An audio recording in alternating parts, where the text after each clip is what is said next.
सभी किसान मित्रों को मेरा नमस्कार। आपके अपने YouTube चैनल कृषि पनघट पर आप सभी का हार्दिक स्वागत है।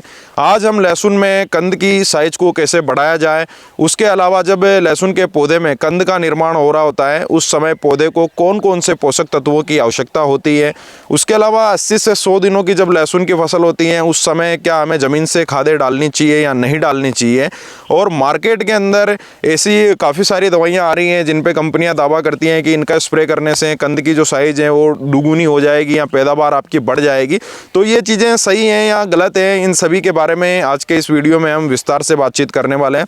तो वीडियो को आप पूरा जरूर देखें ताकि संपूर्ण एवं सटीक जानकारी आपको मिल पाए। बात करें लहसुन में कंद की साइज को बड़ा करने के बारे में, तो इससे पहले अपने को लहसुन के पौधे की जो जीवन काल की विभिन्न अवस्थाएं होती है उनके बारे में थोड़ा समझना होगा। जैसे कि बुआई से लेकर 60 दिन की जो अवधि होती है इसमें पौधे की जड़ों का निर्माण हो रहा होता है। उसके अलावा जो पौधे के वानस्पतिक भाग होते हैं जैसे तना, पत्तियां आदि का निर्माण जो है पौधा कर रहा होता है।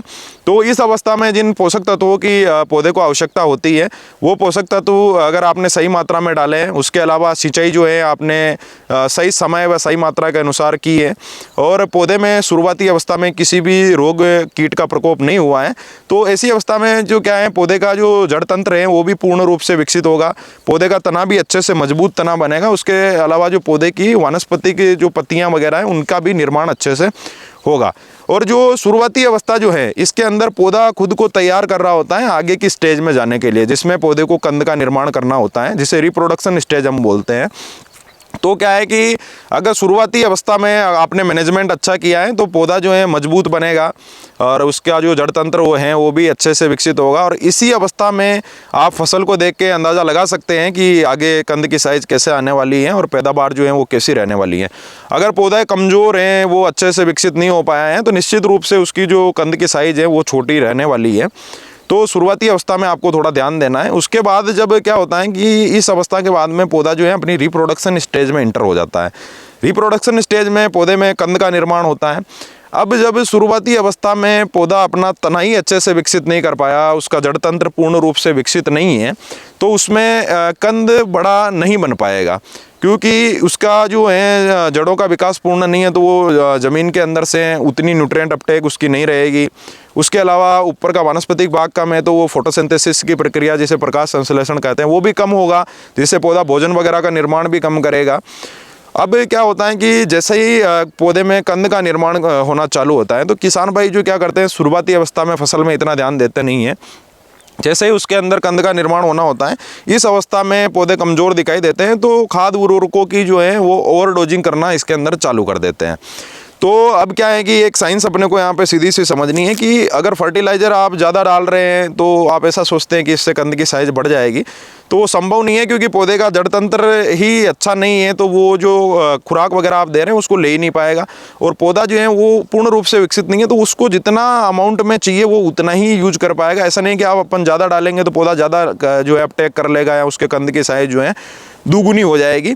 और लहसुन के अंदर क्या है कि खाद उर्वरकों का प्रयोग करने की एक डेडलाइन होती है। जैसे लहसुन जो है 80 से 100 दिन की हो गई तो उस समय अपने को ज़मीन से खादें डालना जो है उसके अंदर बंद कर देनी है, क्योंकि इसके बाद में जो है वो उनको खादों को सोल्यूबल होने में भी टाइम लगता है और पौधा अपटेक ही नहीं कर पाता है, वो फिर ज़मीन में पड़ी रह जाती हैं, लीच आउट हो जाती हैं, जिससे किसानों को खर्च जो है वो ज़्यादा आ जाता है फसल में और मुनाफा जो है कम हो जाता है। क्योंकि किसी भी कोई भी फसल हो उसकी जो पैदावार है एक निश्चित पैदावार होती है, उससे आप थोड़ा बहुत ऊपर जा सकते हैं या नीचे रह सकते हैं, पर ऐसा नहीं कि आप ज़्यादा मात्रा में खाद उर्वरकों की ओवरडोजिंग करेंगे तो वो जो निर्धारित पैदावार है उससे डबल पैदावार आप निकाल लेंगे, तो ऐसा संभव है नहीं। तो आप शुरुआती अवस्था से ही पोषक तत्वों का जो है मैनेजमेंट अच्छे से करके रखिए, तो इस अवस्था में ऐसी कोई समस्या आपको आने वाली नहीं है। अब बात करें कि जब आपकी लहसुन की फसल जो है वो 80 से 100 दिनों की हो चुकी होती है तो ऐसी स्थिति में पौधे को कौन कौन से पोषक तत्वों की आवश्यकता होती है।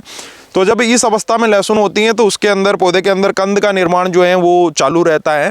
तो पौधे को कंद का निर्माण करने के लिए फास्फोरस, पोटास व अन्य सूक्ष्म पोषक तत्व जो होते हैं उनकी मुख्य रूप से आवश्यकता होती है। नाइट्रोजन की भी आवश्यकता होती है पर कम अमाउंट में नाइट्रोजन की आवश्यकता इस स्टेज के अंदर जो है पौधे को रहती है। अब फास्फोरस और पोटास जो तत्व है वो पौधे में किस प्रकार से काम करते हैं और हमारे लिए कैसे फ़ायदेमंद साबित हो सकते हैं, उसके बारे में थोड़ा सा देखते हैं। बात करें फास्फोरस की, तो फास्फोरस जो है वो पौधे को शुरुआती अवस्था से लेकर उसके फसल को पकने की अवस्था तक जो है उसकी आवश्यकता रहती है। शुरुआती अवस्था में वो पौधे की जड़ों का वृद्धि विकास करवाता है। उसके अलावा फास्फोरस की वजह से तना भी मजबूत रहता है और जो प्रकाश संश्लेषण की जो क्रिया होती है जिसके द्वारा पौधे में भोजन का निर्माण होता है, उसमें भी इसका महत्वपूर्ण योगदान रहता है। जब प्रकाश संश्लेषण की क्रिया होती है तो उस समय एक ऊर्जा का निर्माण होता है जिसे एटीपी ऊर्जा कहते हैं। एटीपी जो है एडिनोसिन ट्राइफॉस्फेट इसके अंदर होता है, तो ये एटीपी ऊर्जा का भी एक महत्वपूर्ण जो है भाग होता है। उसके अलावा ये कंद का निर्माण जब होता है तो उस समय में कंद की साइज़ को बढ़ाता है, क्योंकि ये जब जड़ों की जो है वो अधिक विस्तारितता से जड़ें फैली होगी तो निश्चित रूप से न्यूट्रिएंट अपटेक जो है पौधा ज़्यादा करेगा, तो साइज वगैरह भी जो है वो बड़ी होने वाली है। बात करें दूसरे पोषक तत्व है पोटास के बारे में, तो पोटास जो है वो पौधे की वृद्धि विकास के लिए जो जिम्मेदार एंजाइम्स होते हैं उनकी सक्रियता को ये बढ़ा देता है। उसके अलावा पौधे की पत्तियों पे जो रंध्र पाए जाते हैं जिसे स्टोमेटा कहते हैं, उसका खुलना और बंद होना भी जो है पोटास पे निर्भर करता है। और स्टोमेटा का सही से खुलना और सही से बंद होना जो है प्रकाश संश्लेषण की क्रिया के लिए बहुत ही जो है महत्वपूर्ण चीज़ होती है।